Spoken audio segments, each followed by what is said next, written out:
Nowadays, Canada has a big Chinese population, but the question is where, why, and how all of them came from. Everything had started in China during the 19th centuries. War and rebellion in China forced many workers to the poverty and caused widespread Chinese immigrants.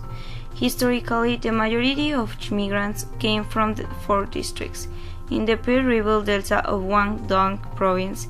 In these areas, a tradition exists of seeking opportunities overseas, sending money back to support relatives in China, and eventually returning if possible.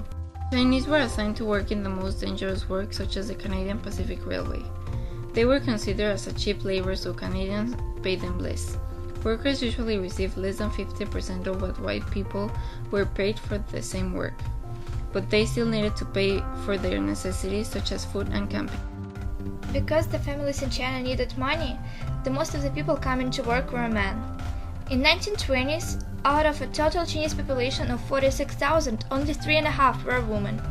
Chinese children were educated in segregated schools. They were not allowed to study with white children, because white women thought that they were going to cause a problem, because they would practice their culture and they would confuse other children. Only 150 Chinese children were allowed to mix with white people. Chinese students had a limitation in their education. Chinese were being discriminated because white people thought the Chinese would take their jobs available away from them. The white people thought they should deserve more opportunities as well as a better life than the Chinese. Its main protective association was formed in Victoria early in September 1878. Its stated purpose was to rally against abysmal working conditions and economic restrictions. In other words, they were fighting against unfair payment for dangerous jobs and the head taxes. Just before 1923 Exclusion Act passed, the Chinese Association of Canada went to Ottawa to lobby against the bill. But these actions gave a result only after 25 years. Early immigrants brought with them their religions and beliefs. Many of them were either practicing Confucianism, Taoism, or Buddhism.